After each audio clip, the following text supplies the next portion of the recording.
Everyone, welcome to our channel tax for wealth. आज CA Rajendra sir हमारे साथ हैं जीएसटी मंत्रा में।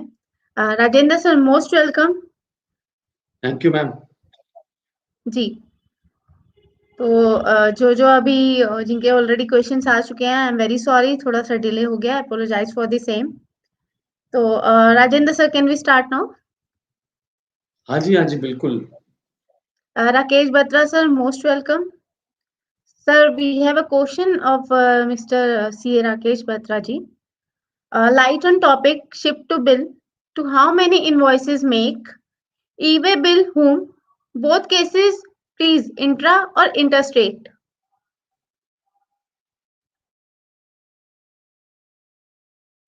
बत्रा साहब, एक्चुअली टॉपिक वाइज डिस्कशन इस प्रोग्राम में नहीं हो पाती है। आप कोई सवाल स्पेसिफिक है आपका तो आप सवाल पूछिए सर। मेरे ख्याल इसको डिस्कशन यहाँ पर हम लोग अभी इस तरह से नहीं कर पाएंगे। Sir, he is having a different question that we are in. सवाल है सर का, वो लीजिए। We are in QRMP. We pay taxes by self-assessment method. We have RCM liability with challan. We can use for RCM liability self-assessment or any other payment method. Self assessment RCM के लिए भी आपको self assessment के साथ ही जाना पड़ेगा sir Batra साहब। और तो आपके पास दो ही पेमेंट मेथड है। एनी अदर पेमेंट मेथड जो है यहाँ पर भी आरसीएम भी जो है वो सेल्फ असेसमेंट ही है बेसिकली आपका। तो आप सेल्फ असेसमेंट से जाइए सर, कोई प्रॉब्लम नहीं।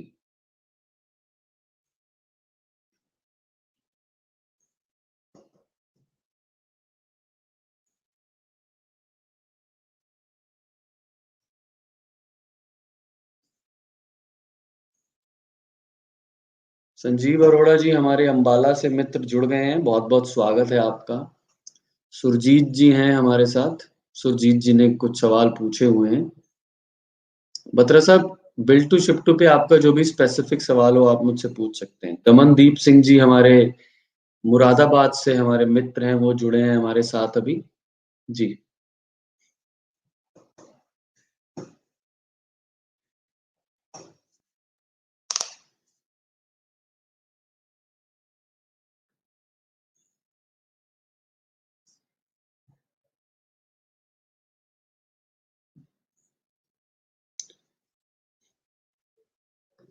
Bharti, are you there?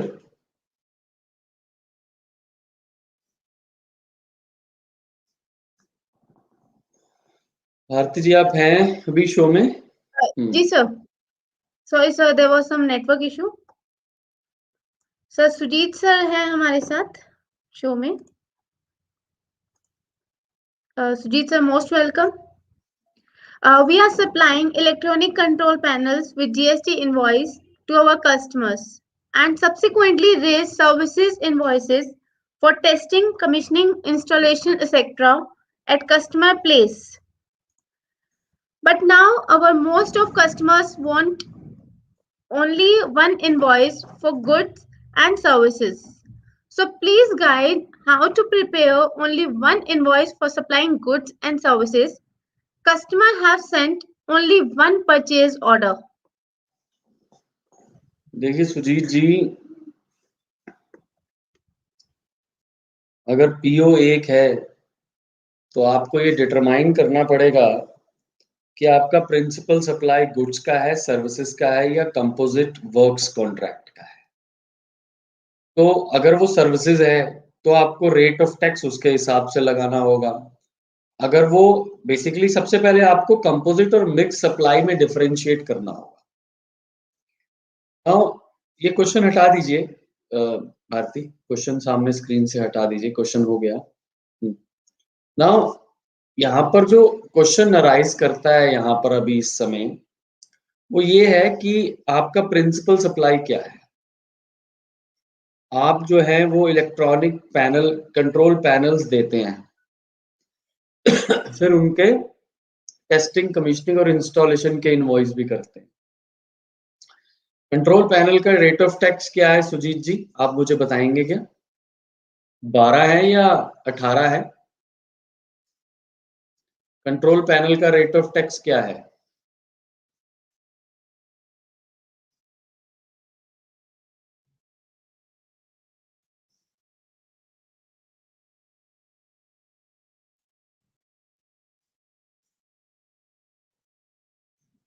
अगर कंट्रोल पैनल का रेट ऑफ टैक्स 12 है, मैं अज्यूम करता हूं दोनों सर्कमस्टेंसेस में क्या होगा मैं आपको बता देता हूं। अगर कंट्रोल पैनल का जीएसटी रेट जो है वो 12 है और आप सिंगल इनवॉइस करते हैं तो कमीशनिंग इंस्टॉलेशन पर भी 12 लगेगा, which could be a problem to the department in times to come, because commissioning installation जो है that is a separate independent activity. Although you can always say कि कंट्रोल जो पैनल है, इलेक्ट्रिक कंट्रोल पैनल जो है वो बिना installation और कमीशनिंग के जो है वो बिक ही नहीं सकता। मतलब सिर्फ कोई मुझसे कंट्रोल पैनल कभी भी इंडिविजुअली नहीं खरीदेगा जब तक कि मैं उसे कमीशनिंग, इंस्टॉलेशन और ये सारी फैसिलिटीज नहीं दूंगा। तो उस केस में सिचुएशन ये आती है कि आप 12% लगाएंगे अगर कंट्रोल पैनल का रेट 12 है। अगर कंट्रोल पैनल का रेट 18 है तो आप टोटल पे 18% लगा देंगे और आप एक सिंगल इनवॉइस कर सकते हैं। इसमें कोई प्रॉब्लम मुझे नजर नहीं आती है क्योंकि आपका पीओ भी एक ही है। जी sir. Sandeep sir Shailesh most ji है हमारे वेलकम। साथ। शैलेश जी वेलकम। और भी सर जितने लोग हैं वो अपना मैसेज कर सकते हैं हमें चैट बॉक्स में टाइप करके, ताकि हमें पता लगे कि कौन कौन हमारे साथ जुड़े हुए हैं। हमारे साथ बहुत सारे लोग जुड़े होते हैं, जैसे आशीष जी बंबई से हैं, हमारे मामा जी गुरु रखा जी ज्वाइन कर गए, बहुत बहुत धन्यवाद सर आपका। आपको देखकर बहुत अच्छा लगता है। शोभित सिंह हमारे साथ ज्वाइन कर गए हैं। दमन जी की क्वेरी ले लीजिए अब आप, जो मुरादाबाद से हैं।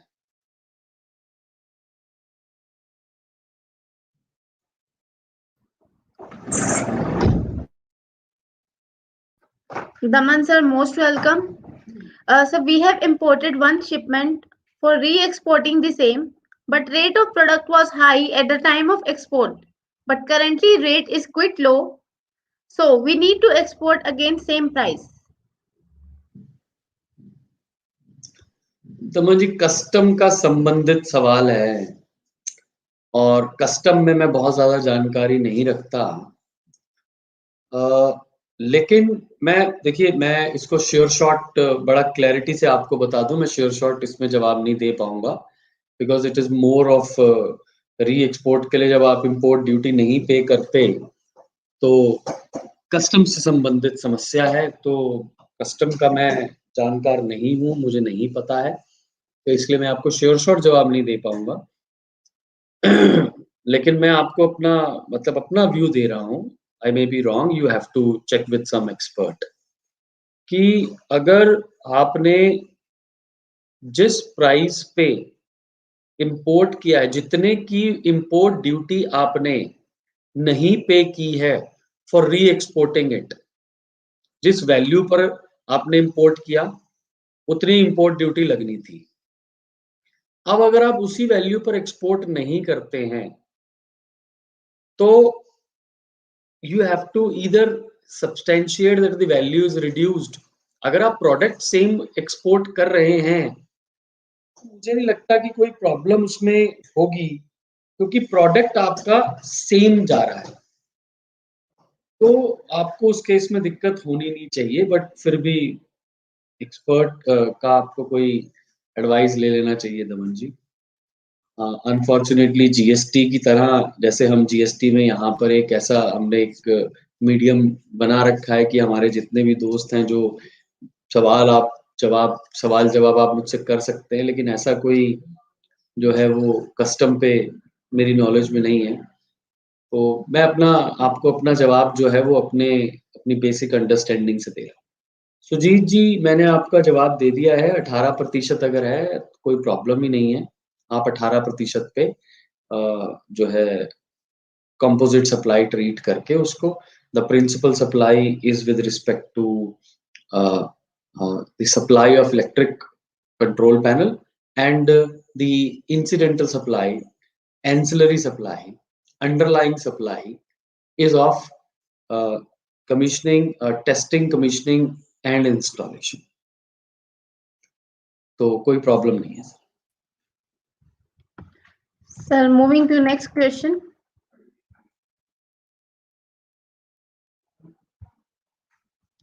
Shailesh sir, my client received supply in 3 numbers of e-way bills with 3 vehicles, is but for saving of freight, it would like to convert in 2 numbers, e-way bill with 2 vehicles only. Is it possible and how?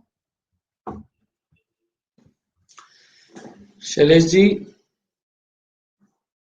Freight बचाने के लिए आप मतलब आप जो भी मर्जी कीजिए इकोनॉमिक्स के लिए, अपनी कॉस्ट सेविंग के लिए। क्वेश्चन हियर इज कि जो आप इनवॉइस करते हैं और उस इनवॉइस में जितनी भी आइटम्स होती हैं और वो जितनी भी आइटम्स जितने भी गुड्स कैरिंग व्हीकल में अकोमोडेट होती हैं, उन सब के e-way bill separately using the same invoice even आपको जनरेट करने पड़ते हैं।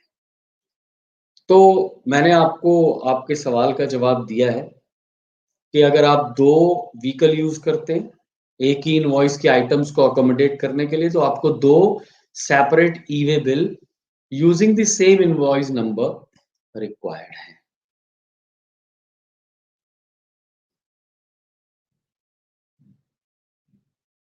कोई और आपका शैलेश जी इसमें सब्सिक्वेंट क्वेश्चन हो तो आप मुझसे पूछ सकते हैं।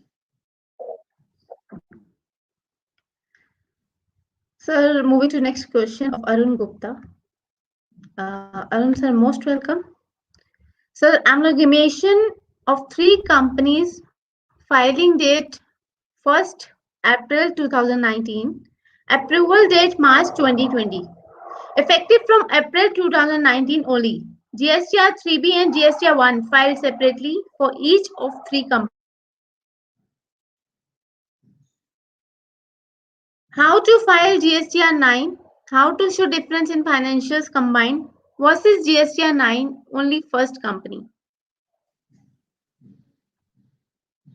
अमेलगमेशन हुआ है 3 कंपनियों का और एक कंपनी अमेलगमेटेड बनी है। अच्छा सवाल है आपका। एक अमेलगमेटेड कंपनी बनी है, 3 GSTIN थे। 3 GSTIN में 2 GSTIN तो खत्म हो गए, एक GSTIN अभी भी जिंदा होगा, जो मेरी समझ है। अमेलगमेटेड कंपनी जो है, 2 जो अमेलगमेटिंग हैं उनका जो है ये खत्म हो गया होगा GSTIN। आपने सबकी रिटर्न फाइल करनी है, कर ही दी है। 9C जो है आपने बोला है financial 1920 is only for combined entity. कोई बात नहीं सर, आपके कंबाइंड एंटिटी के हैं लेकिन आपके पास इंडिविजुअल ट्रायल बैलेंसेस तो मिल ही जाते हैं। आपके पास डाटा बुक्स में इंडिविजुअली तो पता लग ही जाएगा ना कि कौन सी अमेलगमेटिंग एंटिटी जो 2 हैं उनका डाटा क्या है 1920 का। तो 9C तो सर मेरी समझ में आपको तीनों कंपनियों का फाइल करना है सेपरेटली। 19-20 में आपने, मैं अज्यूम कर रहा हूं 19-20 में अमेलगमेशन आप कब बताया आपने डेट? 1 अप्रैल 19, approval date March 20, effective from April 19 only. तो अप्रैल 19 से इफेक्टिव रही, लेकिन इन तीनों ने अप्रैल 19 से मार्च 20 तक धंधा इंडिविजुअली किया, इंडिपेंडेंटली किया। इनके जीएसटी रिटर्न्स भी आपने फाइल कर दिए। तीनों 19-20 में एग्जिस्टेंस में थी सर। भले ही आपका अमेलगमेशन 1 अप्रैल 19 से इफेक्टिव हो गया हो by the order of the NCLT और कोर्ट और व्हाटएवर द प्रोसेस इज,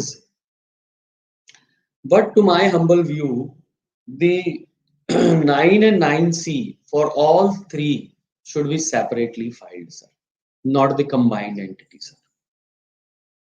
क्योंकि combined entity जो है वो आपका 1 अप्रैल 20 से for your financial purposes, for your operational purposes नजर आ रही है, बट जीएसटी में 3 GSTIN थे सर, तीनों की अलग अलग रिटर्न गई सर। फाइनेंशियल स्टेटमेंट्स आपने कंबाइंड बनाए हैं, मैं मानता हूं, लेकिन आपको सेग्रीगेटेड 9 और 9C फाइल करना पड़ेगा sir. This is your liability.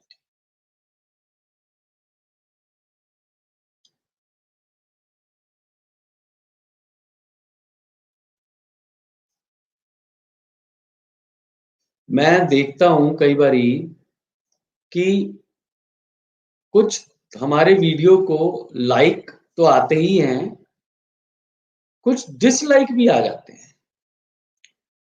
अब मेरे को ये बात समझ नहीं आती कि आप मतलब कौन ऐसे व्यक्ति हैं जो डिसलाइक भी करते हैं हमारे वीडियो को। फिर मैंने सोचा, कई बारी सोचा इस बात पे कि भाई ऐसा तो मैंने कुछ बोला नहीं, कभी ना ही बोलता हूं। लेकिन फिर मैंने एक दिन यूट्यूब पे हनुमान चालीसा सुन रहा था। अब हनुमान चालीसा जो है उस पे हजारों लाइक्स थे वीडियो पे, लेकिन कुछ सैकड़ों डिसलाइक भी थे, थम्स डाउन भी थे। अब बताइए, मतलब हनुमान चालीसा पे भी जब थम्स डाउन आ सकते हैं, तो फिर हमारे वीडियो पे आ जाते हैं, तो फिर दिल को थोड़ी तसल्ली होगी, कोई बात नहीं, हो सकता है, ये भी पॉसिबल जी है। सर। लेकिन मेरी रिक्वेस्ट है, जरा कुछ थम्स अप कर दीजिए, अभी कुछ कम नजर आ रहे हैं। जितने भी लोग जुड़े हैं जरा थम्स अप कर दीजिए, हमारा हौसला बढ़ता है और क्या है। जी सर, क्वेश्चंस के अलावा आपका कोई फीडबैक है तो please sir you can share. मेरे पास 2 सवाल और आए हुए हैं मेंबर्स के, मैं वो पढ़ना चाहता हूं। पहला सवाल तो ये बहुत बहुत सारे लोगों का मेरे पास आया कि सर जी जीएसटी ऑडिट 19-20 की डेट बढ़ेगी क्या? तो मैं जवाब देना चाहता हूं कि बिल्कुल नहीं बढ़ेगी सर, और ना ही बढ़नी चाहिए, ना ही बढ़नी चाहिए। ठीक है जी, पहला सवाल तो ये था। दूसरा, ये क्यूआरएमपी को लेके बहुत सारे मेरे पास सवाल आते हैं। हालांकि 31 जनवरी तक आपको ऑप्ट आउट करना था, ऑटोमेटिकली ऑप्ट हो गया, ऑप्ट आउट करना था। मुझे समझ नहीं आया कि कोई बेनिफिट देने के लिए आप specifically quarterly filing returns quarterly is a benefit. In order to opt for a benefit, in order to gain a benefit, I should be asked to do something. But I was asked to do something not to take the benefit. I didn't get it. आपने मुझे कोई benefit देना होता है तो आप कहते हैं फलाना फॉर्म भरें, ये एक लक्की ड्रॉ आ रहा है जी, आप एक पेपर पे अपना स्लिप भर दीजिए अपना, और लक्की ड्रॉ में आपको बेनिफिट मिल जाएगा। कभी आप ये कहते हैं कि आप स्लिप भर दीजिए और ये वाली जो स्लिप भरेंगे इसमें लक्की ड्रॉ में नहीं डाली जाएगी, ये वाली जो जो भी भरेगा ना लक्की ड्रॉ में उसको नहीं डालेंगे, बाकी सबको डाल देंगे। ऐसा होता है? कभी सुना है हमने? कभी नहीं। इन्होंने इस क्यूआरएमपी में ऐसा किया, सबको 5 करोड़ से नीचे जितने भी थे सबको बाय डिफॉल्ट माइग्रेट कर दिया क्यूआरएमपी में। अरे भाई, मुझे लेना है या नहीं लेना है, या आप ऑटो कैसे मुझे कर सकते हैं उसको ट्रांसफर? मेरे को बोलिए ना कि आप अगर ऑप्ट करना चाहते हैं तो आखिरी तारीख ही है, नहीं तो आपका मंथली रहेगा। I am more than happy to file monthly. अब मुझसे सवाल पूछा जाता है कि भाई ये बताइए, क्यूआरएमपी स्मॉल टैक्स पेयर्स के लिए बेनिफिशियल है या रेगुलर स्कीम में जाए? देखिए सर, आप क्यूआरएमपी में हो या रेगुलर में हो, मैं आपको एक बात तो बड़ी साफ तरीके से बताना चाहता हूं कि दोनों ही स्कीम्स में काम ऑलमोस्ट इक्वल है, क्यूआरएमपी में ज्यादा है। क्यूआरएमपी में कंट्रोल करना is more difficult than the regular scheme. तो मेरा सजेशन आप सभी 5 करोड़ से नीचे वाले जो टैक्स पेयर्स हैं उनको ये रहेगा कि आप क्यूआरएमपी में मत जाएं और रेगुलर स्कीम में मंथली 1, मंथली 3 भी फाइल करें और समस्या से निवारण पाएं, क्योंकि अदरवाइज क्यूआरएमपी में भी आईएफएफ मंथली है, ठीक है जी, और 3B में टैक्स पेमेंट भी मंथली है। अरे भाई, जब टैक्स पेमेंट मंथली है तो कैसे पे करूंगा टैक्स पेमेंट? वो कहते हैं जी आप फिक्स सम से पे कर दीजिए, कुछ नहीं करना, फिक्स्ड सम।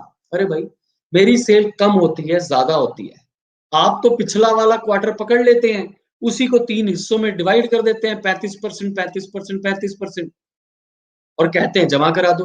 पिछली बार इंटरस्टेट सप्लाई थी, इस क्वार्टर में इंट्रा है, सीएस लगाऊंगा, आप जमा करवा रहे हो भाई मुझसे।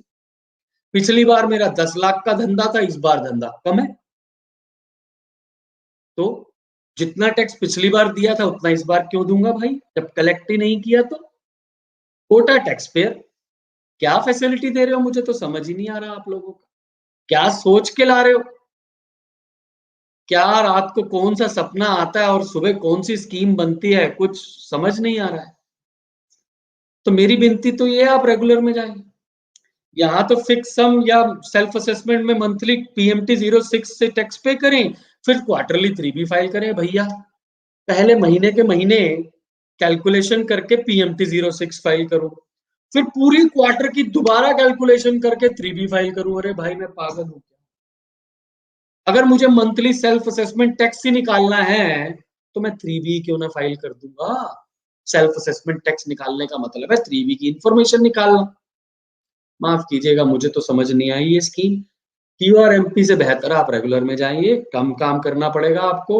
और जो क्यूआरएमपी में जब आपका टैक्स पेयर कहता है भैया अब तो मेरा क्वार्टरली हो गया सब कुछ, तो उसको कोई किसी को ना, कोई भी मेरा वीडियो दिखा दीजिएगा। क्यूआरएमपी में मैंने बहुत सारे वीडियोस बनाए हैं, उनको समझ में आ जाएगा भैया काम कम हुआ है या ज्यादा हुआ है, परेशानी कम हुई है या बढ़ी है।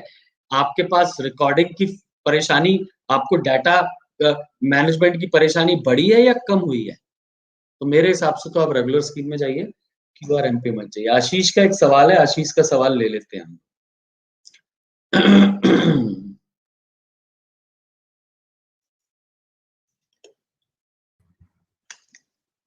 जी sir. Material sent for job work to job worker and subsequently after the completion of job work, said material would supply to same job worker with proper invoice. So please inform how to prepare invoice.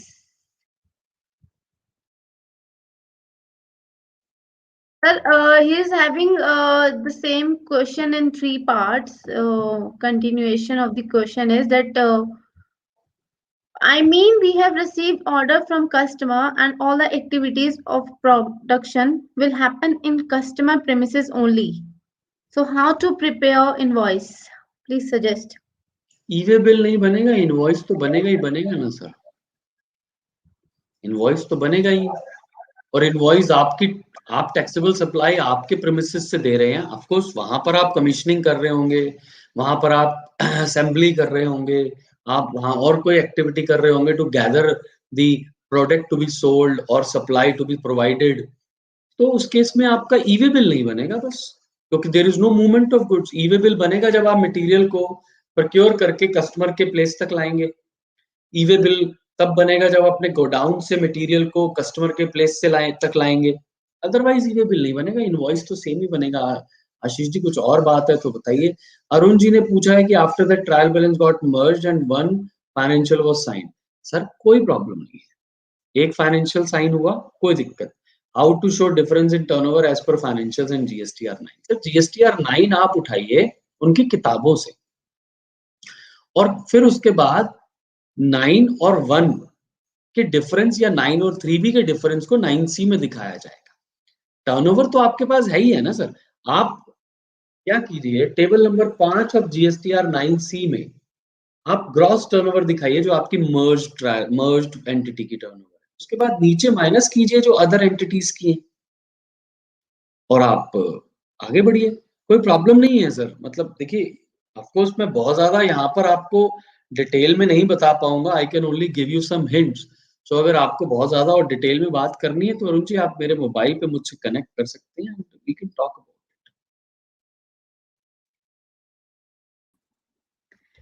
Ji sir. Questions के अलावा sir और कोई feedback? बस धन्यवाद आप सभी दोस्तों का। बहुत सारे दोस्त जुड़े आज हमारे साथ और आप सब जी का प्रोत्साहन हमें मिलता रहे इसी तरह से।